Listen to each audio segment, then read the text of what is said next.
Good morning बच्चों, आप कैसे हैं? आशा है आप स्वस्थ होंगे, अच्छे होंगे। तो आज इस वीडियो के माध्यम से मैं आप सभी कक्षा 6, 7, 8 के बच्चों को अंग्रेजी के अंदर जो टेंस उनमें जो पास्ट परफेक्ट टेंस है उस पास्ट परफेक्ट टेंस के जो दो प्रकार के वाक्य होते हैं पास्ट परफेक्ट टेंस में, उसमें जो प्रथम प्रकार के वाक्य हैं वो मैंने इससे पहले वाले वीडियो में आपको पढ़ाया था। आज मैं आपको पास्ट परफेक्ट टेंस के अंदर जो दूसरे प्रकार के वाक्य हैं जिसको हम बोलते हैं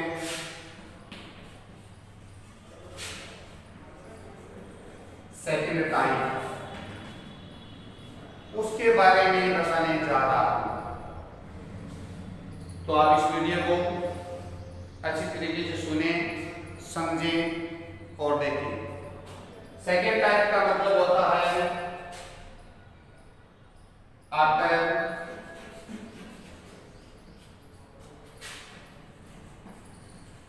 और बिफोर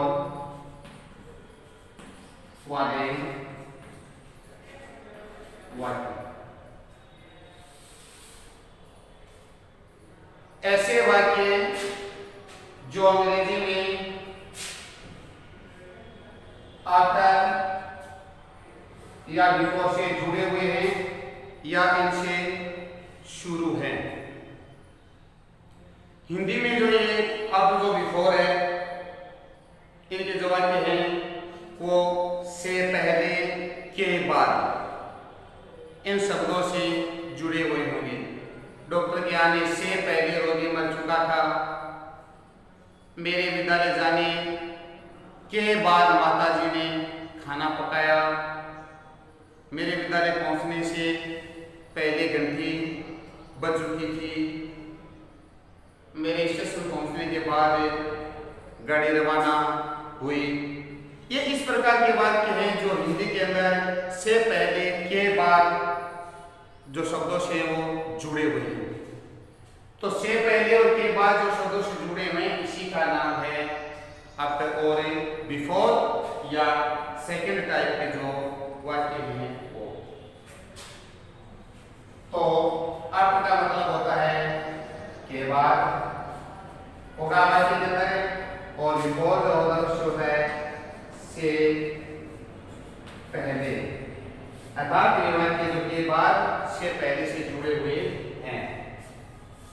तो इसका तो मैं सूत्र दिखाता हूं, उस सूत्र से आप वाक्य बना सकते हैं। नंबर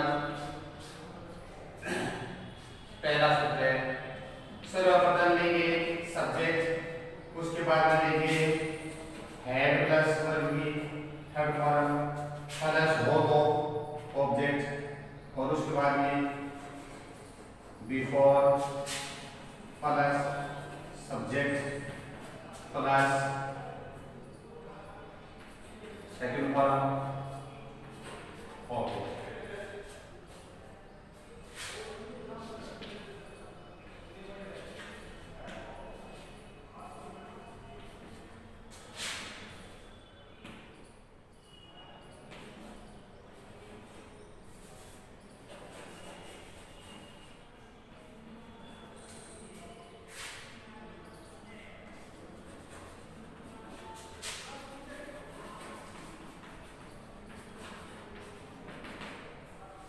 ये जो दो सूत्र हैं जिसके समझ में आ गया उसके वाक्य समझ में आ जाएंगे। बस ज्यादा इसको गहराई में जाने की जरूरत नहीं। क्या है वो शब्द?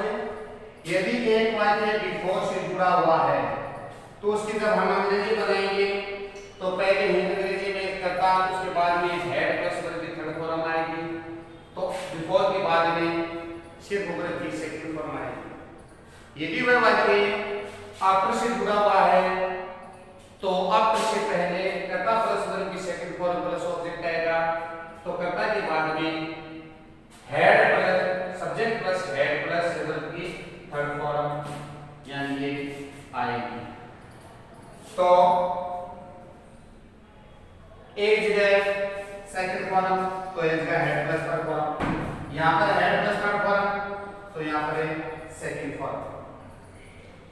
अब आफ्टर और बिफोर का मतलब आपके समझ में आ गया कि आफ्टर और बिफोर का मतलब क्या होता है। आफ्टर का मतलब होता है के बाद और बिफोर का मतलब होता है से पहले। अब से पहले के बाद ये तो दो हिंदी के शब्द है, आफ्टर बिफोर है अंग्रेजी के शब्द।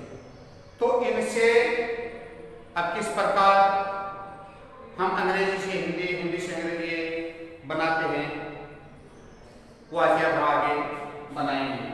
एक बार मैं इनको यहाँ से हटा देता हूँ, सूत्र को रखते हैं। तो आफ्टर बिफोर वाले वाक्य में दो ही तो कर्ता होंगे और दो ही क्रिया होगी। पहला जो वाक्य है वो हम लेते हैं यहाँ पर कौन सा, जिसके अंदर आफ्टर बिफोर से जुड़ा हुआ है। जैसे वहां पर एक वाक्य है कि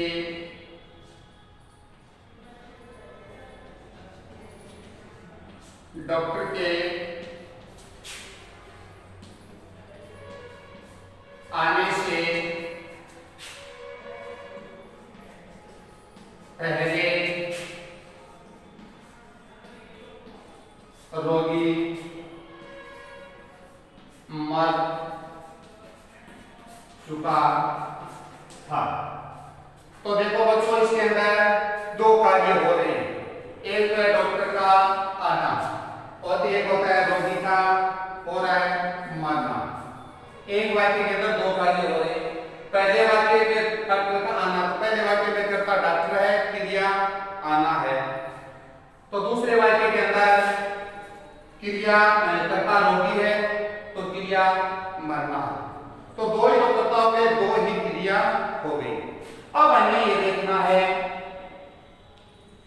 कि पहले कौन से वाक्य का हम अनुवाद करें। तो जो कार्य पहले हुआ है, जब से पहले से वाक्य जुड़ा हुआ है, तो जो कार्य पहले हुआ है उसकी अंग्रेजी हम पहले बनाएंगे। अब यहाँ पर समझ गए होंगे कि पहले डॉक्टर का आना हुआ है या रोगी का मरना। तो यहाँ पर देखो, डॉक्टर के आने से पहले रोगी मर चुका था, इसका मतलब रोगी पहले मरे, तो हमें इस वाक्य की अंग्रेजी पहले बनानी होगी। इस वाक्य का कर्ता कौन है? रोगी। तो जैसे लिखेंगे द पेशेंट, PATIEN पेशेंट। अब किससे जुड़ा हुआ है? से पहले। से पहले का मतलब होता है before.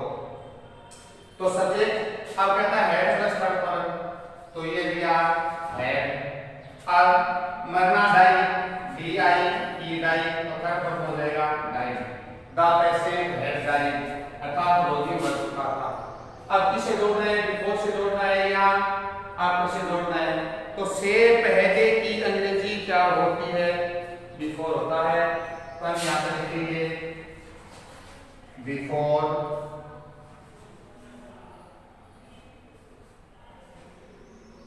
The patient had died before. अब पहला वाक्य की अंग्रेजी बनाएंगे। तो पहले हम कहते हैं सब्जेक्ट लो, तो सब्जेक्ट कौन है? बिफोर डॉक्टर,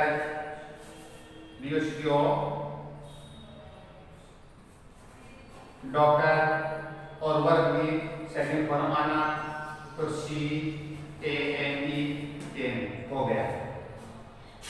अब ये देखो, ये पहला वाक्य हुआ और ये दूसरा वाक्य हुआ। पहले वाक्य में क्या है? कर्ता head plus third form before. दूसरे वाक्य का कर्ता और दूसरे वाक्य की सेकंड फॉर्म कर्म है नहीं, कोई बात नहीं। तो ये हुआ हमारा दूसरा वाक्य। पहला और दूसरा, एक वाक्य में दो वाक्य और दोनों जब आपके बिफोर से जुड़ते हैं तो इस प्रकार होता है। अब यहाँ पर हम सीधे शब्दों में समझेंगे तो कह सकते हैं, यदि यहाँ पर से पहले की जगह और आफ्टर शब्द है, के बाद शब्द है, तो इसको हम उल्टा कर देते हैं। उल्टा करने का मतलब है पहले सेकंड फॉर्म आ जाएगी और आफ्टर के बाद में हेड प्लस से थर्ड फॉर्म आएगी। जैसे यहाँ पर हेड प्लस थर्ड फॉर्म है, यहाँ सेकंड फॉर्म है, तो यहाँ पर सेकंड फॉर्म है, तो यहाँ पर हेड प्लस से थर्ड फॉर्म है। अब हम इस टाइप में आफ्टर का वाक्य बनाते हैं। तो उसमें देखते हैं कि पहले हेड प्लस थर्ड फॉर्म आता है या हेड प्लस थर्ड फॉर्म आता है या फिर सेकंड फॉर्म आता है। जैसे मेरे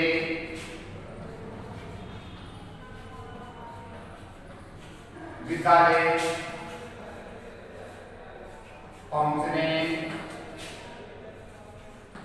के बाद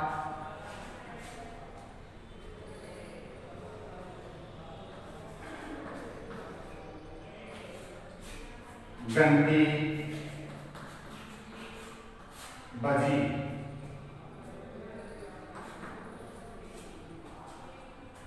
मेरे विद्यालय पहुंचने के बाद घंटी बजी। अब इस टेंस में देखो दो, इस वाक्य में दो वाक्य हैं, ना दो कार्य और ना मेरा विद्यालय में पहुंचना और दूसरे घंटी का बजना। किससे जुड़ा हुआ है? के बाद। के बाद की अंग्रेजी क्या होती है? आफ्टर। तो जब आफ्टर वाला आ गया तो ये कहता है कि सब्जेक्ट प्लस वर्ब की सेकंड फॉर्म पहले लेनी है। तो अंतिम वाक्य की अंग्रेजी हम पहले बनाते हैं। तो क्या है? द घंटी कहते हैं bell, B E double L, the bell. अब है बजना, R A N G, second form है रिंग। पहली है R I N G ring, second form में आर ए एन जी, अर्थात आई का ए हो जाता है थर्ड फॉर्म में आर यू एन जी हो जाएगा। द बेल अदन, अर्थात घंटी बज चुकी। मेरे विद्यालय पहुंचने के बाद घंटी बजी, द बेल अदन। अब जोड़ता है आफ्टर। आफ्टर अब दूसरे पहला वाक्य आई हैड और रीच्ड स्कूल। कैसे हुआ? देखो, सब्जेक्ट सब्जेक्ट, वर्ब की second form, object an, after after, subject मेरे यानी आई, फिर कहता है देखिए, फिर वर्ब की थर्ड फॉर्म, तो पहुंचने की थर्ड फॉर्म रीच, कर्म है विद्यालय, तो यहां पर हो गया। तो ये है आफ्टर और बिफोर वाले वाक्य। अब ये वाक्य की जो डिक्शन में वर्ब बननी आती है तो सर्वप्रथम देखते हैं कि यहां पर आफ्टर है या बिफोर है। हमने वर्ब बनने वाले वाक्य नहीं दिए, आपको नहीं बताया कैसे से 7-8 में। एक बार हम थोड़ा साधारण रूप से पहले पूरे टेंसों को तीनों क्लासों के स्तर के अनुसार पढ़ते हैं। इतना ज्यादा विशेष भी नहीं पढ़ते हैं कि छठी क्लास और 7वीं समझ में ना आए, और इतना लो स्तर पर नहीं पढ़ते हैं कि 8वीं क्लास के लिए 7वीं क्लास इसका कोई महत्व नहीं है। हम ऐसा ही पढ़ रहे हैं एक साथ। तो टेंस पूरे होने के बाद में कुछ में आपको वर्ब्स भरने के लिए मैं वो लिखाऊंगा, एक दो वाक्य बताऊंगा, समझ में आ जाएंगे। या जब ऑफलाइन हमारी कक्षा चलेगी, हम रूबरू होंगे, तब आपको अच्छे तरीके से समझ में आ जाएगा कि ये टेंस किस तरीके से वर्ब बढ़ जाके इसे हिंदी से अंग्रेजी में किस तरीके से बदला जाता है। तो एक बार ऑनलाइन के माध्यम से हम अपना काम चला रहे हैं इस प्राकृतिक आपदा के चले आपदा। अब जो अगला वाक्य हम एक दो उदाहरण इसमें और लेते हैं, एक दो वाक्य आपको और बता देता हूं मैं कि इसकी हिंदी से अंग्रेजी कैसे बनती है। अगला एक वाक्य है, मेरे स्टेशन पहुंचने से पहले क्या है? अच्छा, आराम के स्टेशन पहुंचने से पहले गाड़ी रवाना हो चुकी थी। समझना थोड़ा सा है। राम के स्टेशन पहुंचने से पहले गाड़ी रवाना हो चुकी थी। पहला वाक्य राम का स्टेशन पहुंचना, और दूसरा वाक्य है गाड़ी का रवाना होना। तो उसमें एक वाक्य में दो वाक्य हैं, किससे जुड़ा हुआ है? से पहले। तो से पहले का मतलब क्या होता है? बिफोर। क्या होता है? बिफोर। से पहले का मतलब होता है बिफोर। तो पहले क्या कार्य हुआ? गाड़ी का रवाना। तो हम यहां पर लिखेंगे द ट्रेन, ये अब होता है रवाना होना। अर्थात कर्ता हेड प्लस थर्ड फॉर्म लेंगे। क्यों? वाक्य किससे जुड़ रहा है? बिफोर से। जब वाक्य बिफोर से जुड़ा है तो हमें हेड प्लस थर्ड फॉर्म लेनी है। तो हेड, ट्रेन हेड। चलो एक बार यहां पर जा थोड़ा दूसरा वर्ब लेते हैं। गाड़ी जा चुकी थी। हैड जाना, gone. The train had gone. अब बिफोर का देंगे, बिफोर। आफ्टर बिफोर में से ले गया से पहले, बिफोर कर्ता अलार्म एरिस सेकंड फॉर्म। ये देखो सेकंड फॉर्म है। Train subject, head third form, before object है नहीं तो बिफोर ले लिया, फिर सब्जेक्ट नाम ले लिया, सेकंड फॉर्म है alarm reached station, reached station. तो इस प्रकार ये हमारा वाक्य हो गया, ये एक और ये दूसरा, दो वाक्य। दोनों पहले इसमें ट्रेन है, वो इसमें ट्रेन है वो सब्जेक्ट है, तो दूसरे वाक्य उस वाक्य में आराम सब्जेक्ट है। इस वाक्य में बोध क्रिया है तो उसमें रीच्ड है। तो कहने का मतलब आपको पहले बताया था कि ऐसे वाक्य में दो तो कर्ता होते हैं और दो ही सहायक क्रिया, ये मुख्य क्रिया होती है। एक जगह हेड प्लस वर्ब की थर्ड फॉर्म आती है तो एक जगह वर्ब की सेकंड फॉर्म आती है। दूसरा आप याद रख सकते हैं कि बिफोर से वाक्य जुड़ा तो बिफोर से पहले हेड प्लस वर्ब की थर्ड फॉर्म आती है, बिफोर के बाद वर्ब की सेकंड फॉर्म आती है। तो आफ्टर से पहले सेकंड फॉर्म आती है, आफ्टर के बाद में हेड प्लस वर्ब की थर्ड फॉर्म आती है। तो संक्षेप में आपको लंबा चौड़ा इस सूत्रों में दे दिया कि ज्यादा उलझन में न जाते हुए और इजी तरीके से आपको मैंने इसी के वाक्य को समझाएंगे। और इनका थोड़ा सा लेवल है, थोड़ा सा हाई है, इसलिए एक बार आसानी से इतनी ज्यादा जल्दी समझ में नहीं आएंगे। आप बार बार उनका कोशिश करेंगे तभी समझ में आएंगे। इनकी वर्ब भरनी बहुत आसान है, वो वर्ब भरेंगे तभी उसके तरीके बताऊंगा। एक बार सिर्फ आपको ये पता होना चाहिए कि पास्ट परफेक्ट में वाक्य कितने प्रकार के होते हैं? दो प्रकार के होते हैं। एक तो साधारण वाक्य और दूसरा वे वाक्य जो आफ्टर बिफोर से जुड़े हुए होते हैं, के बाद से पहले से हिंदी में जुड़े हुए थे, तो उनकी अंग्रेजी कैसे बनती है। अब इनका प्रश्नवाचक और नकारात्मक का भेद नहीं है। नोट सही के साथ नोट लगा दो, नकारात्मक हो जाएगा, और सही के जैसे शुरू कर देंगे तो प्रश्नवाचक हो जाएगा। ये ज्यादा कोई इसको हम बहुत ज्यादा लंबा नहीं लेंगे। तो ये हुआ आपका आफ्टर बिफोर वाले जो पास्ट परफेक्ट के दूसरे प्रकार के वाक्य हैं वो आपके पूरे हो गए। अब यहाँ पर मैं थोड़ा सा आपको और दो चार वर्ग और लिखाता हूँ, आपको अच्छी तरीके से याद करना। पेन से कोई मतलब नहीं है, जैसे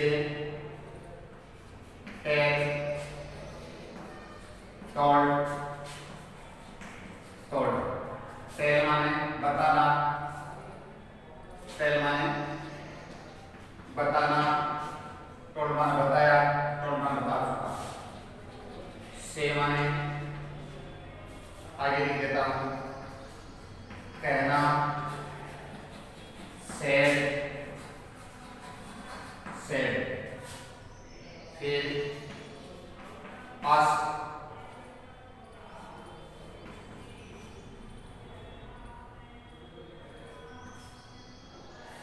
आस्क पूछना, आस्क करने, और आस्क करना, क्योंकि ऐसा कुछ ऐसे हैं जो बार बार आपको आपके याद है। इसके बाद में LEARN लर्न सीखना, LEARN लर्न और LEARN लर्न, सीखना सीखा सीख चुका। उसके बाद में नो से जानना, KNOWN, नो मान जानना, न्यू माने जाना, नो मान जाने चुका। उसके बाद बहुत सारी बात बताएंगे। कुछ सेंड, सेंड का होता है भेजना, सेंड और सेंड, सेंड भेजना, सोल्ड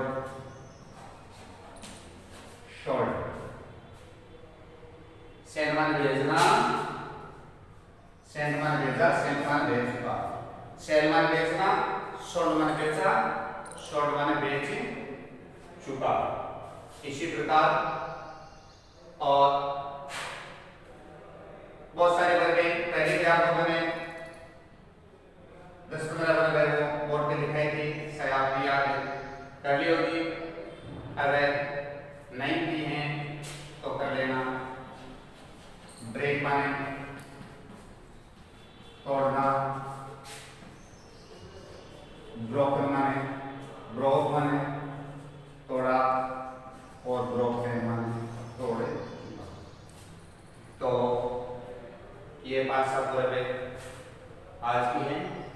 साथ साथ में आप इनको याद करते रहें ताकि आपकी वर्ग और थोड़ा मीनिंग है वो भी थोड़े मजबूत हो जाए।